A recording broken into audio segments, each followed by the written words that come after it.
Hey everyone, welcome back to Rock You Now. This is SAHAJ and Bob. Woohoo!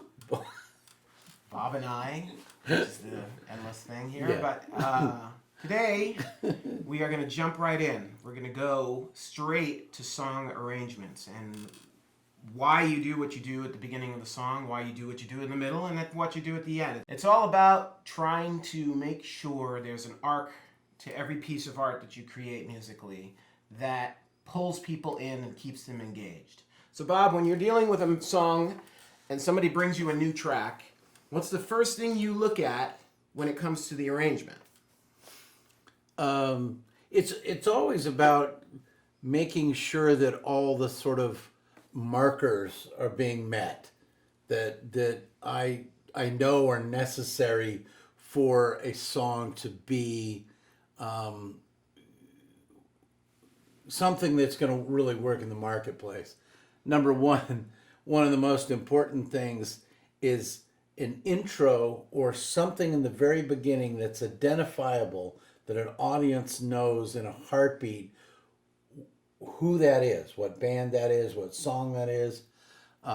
It's all about having those moments, that the verse, whatever it is, whether it's an up verse or a down verse or whatever, it's all about having those emotional moments in each part of the song that lets the audience be completely emotionally engaged in it.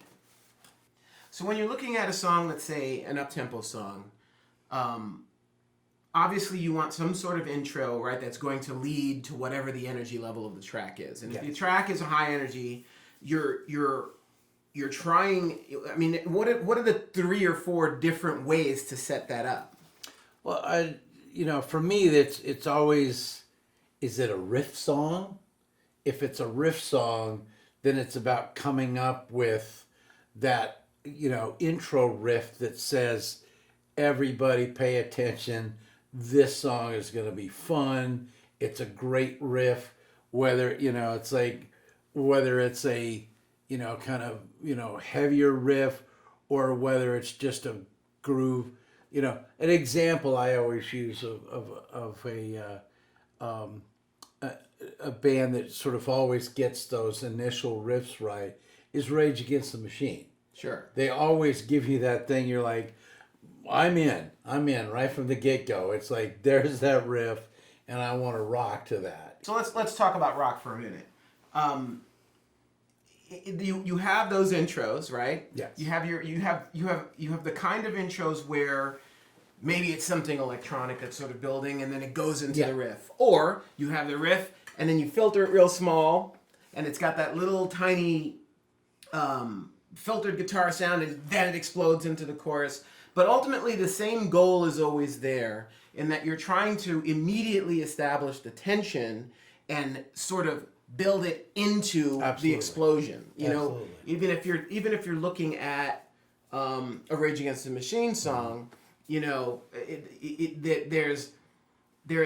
multiple layers to their intros. Yes. And it's always one crazy riff after another. But you have those options also where you do something that's completely unrelated to the track as well, right? You can do something that has a completely different feel and then go into something really heavier, up tempo or whatever it is. A great example of that was a song that I wrote a while back, a song called "Ladies and Gentlemen."